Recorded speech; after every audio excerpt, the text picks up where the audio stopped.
Assalamualaikum warahmatullahi wabarakatuh. Sebelumnya saya berterima kasih kepada Bapak Sukirman dan Ibu Nurul Atika selaku dosen pengampu mata kuliah Seminar BK dan teman-teman saya yang saya sayangi. Saya Erlinda Sari, NPM 17130038 akan menyeminarkan proposal saya yang berjudul Dampak Perceraian Orang Tua Terhadap Remaja di Desa Tanggulangin, Kecamatan Punggur, Kabupaten Lampung Tengah.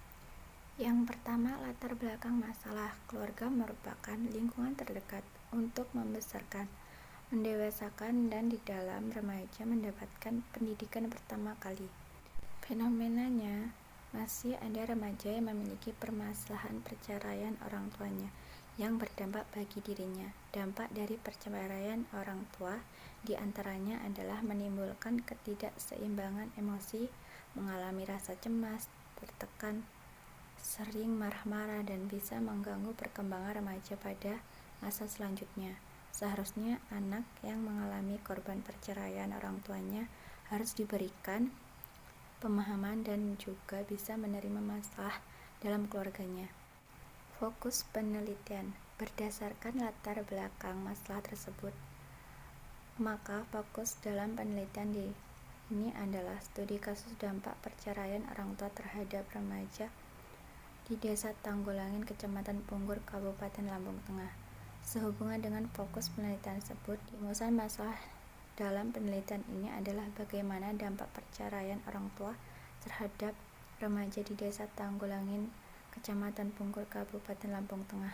Berdasarkan rumusan masalah tersebut, maka tujuan peneliti ini adalah untuk mengetahui dampak perceraian orang tua terhadap remaja di Desa Tanggulangin, Kecamatan Punggur, Kabupaten Lampung Tengah.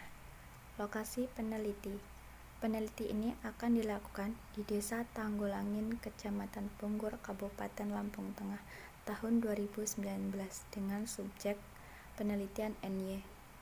Adapun alasan memilih lokasi penelitian tersebut yaitu karena di Desa Tanggulangin merupakan tempat yang strategis dan di desa itu juga ada kasus perceraian orang tua. Oleh karena itu, dengan melihat tempat, situasi, dan permasalahan keadaan desa tersebut, dapat diketahui permasalahan mengenai dampak yang terjadi dari remaja korban perceraian orang tua. Bab 2. Kajian pustaka. Remaja. Seorang anak disebut sebagai remaja pada masa peralihan dari masa kanak-kanak ke masa dewasa. Masa remaja bermula dari usia 11 hingga 21 tahun.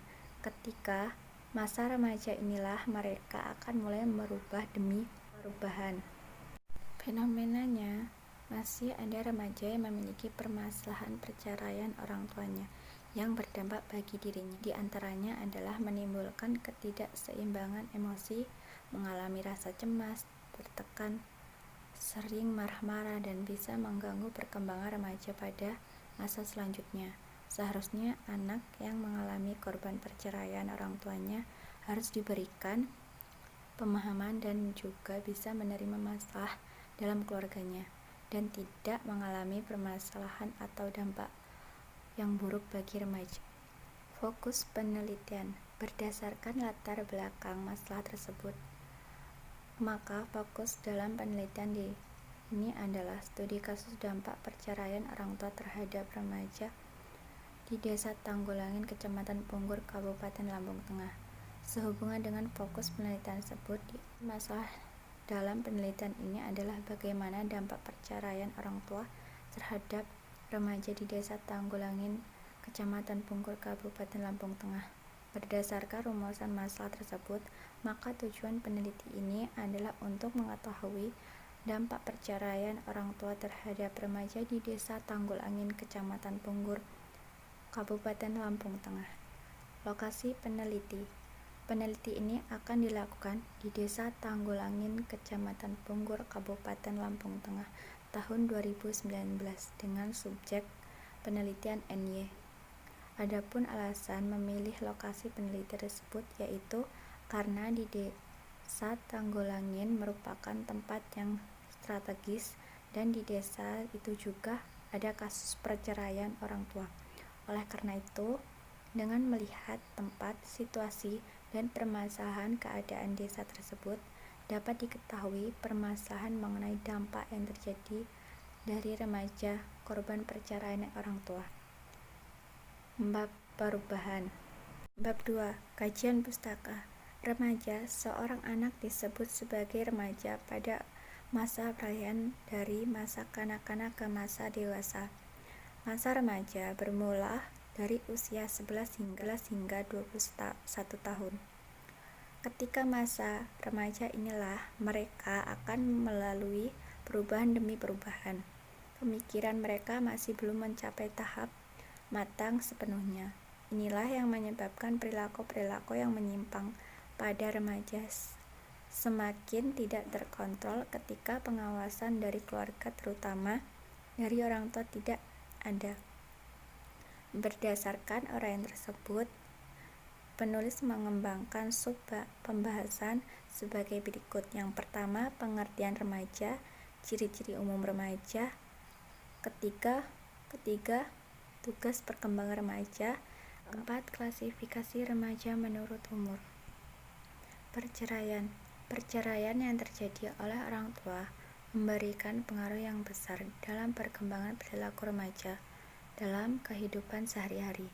Hal ini bisa membuat perubahan dalam diri anak yang mengalami masalah perceraian orang tua, dikarenakan sudah tidak adanya perhatian yang penuh dari ayah dan ibunya.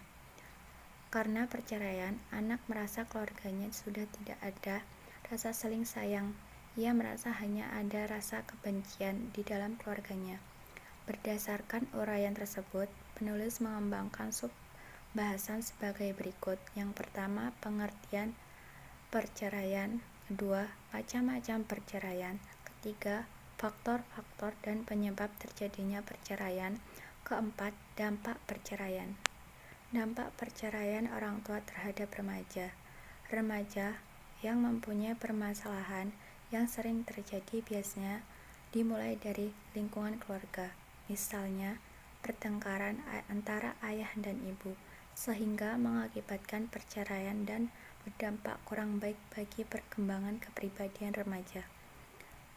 Dampak dari perceraian ini akan berpengaruh bagi kehidupan anak untuk masa sekarang dan masa depannya kelak.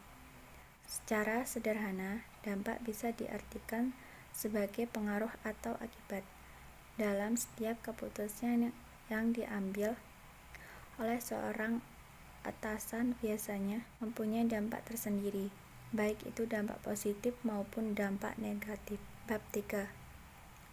Metode penelitian, pendekatan dan jenis penelitian. Pendekatan yang digunakan dalam penelitian ini adalah pendekatan kualitatif.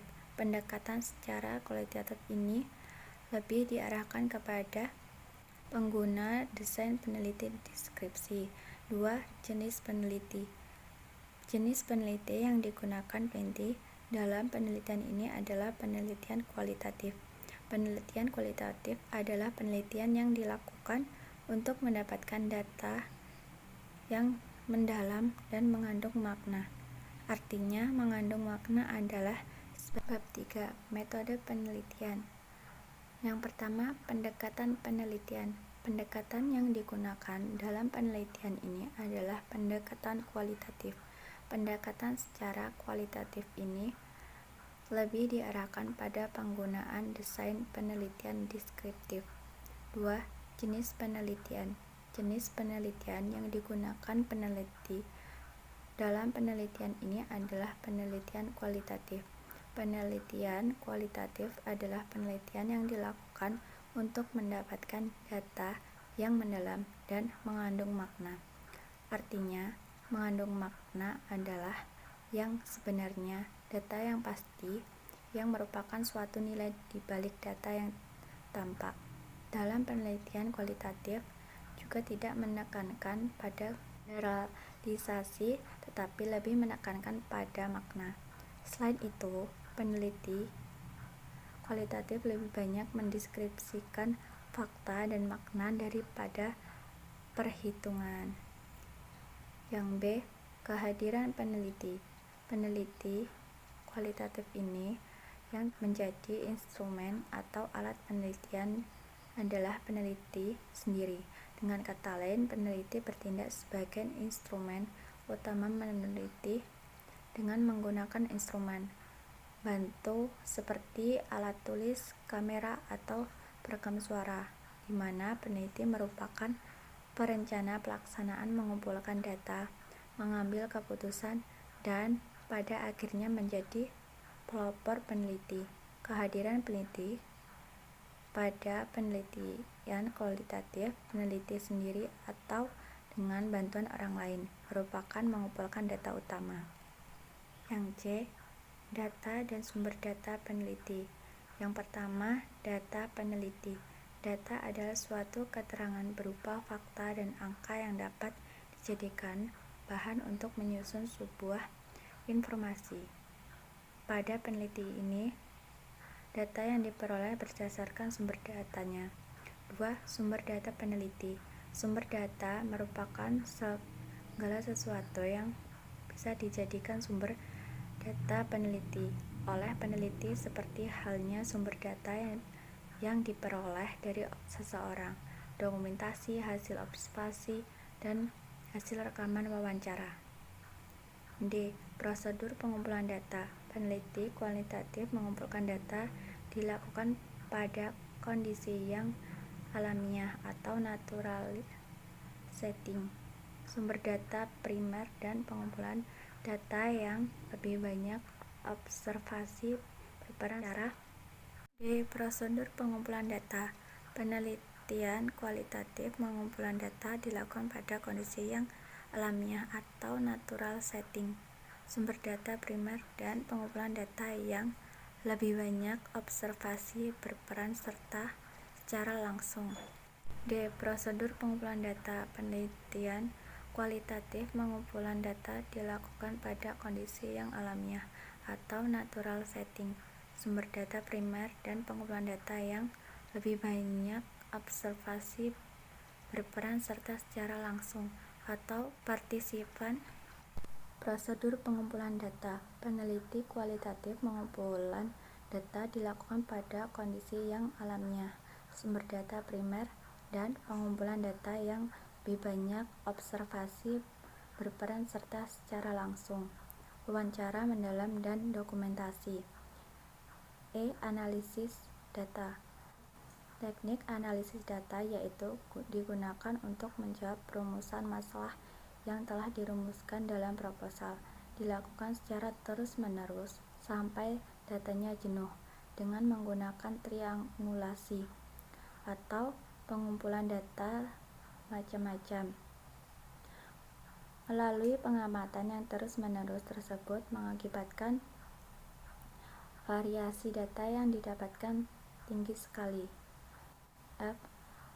Pengecekan keabsahan data. Peneliti gunakan triangulasi sumber yang dimana triangulasi untuk menguji kredibilitas data yang telah diperoleh melalui berbagai sumber yang terpercaya.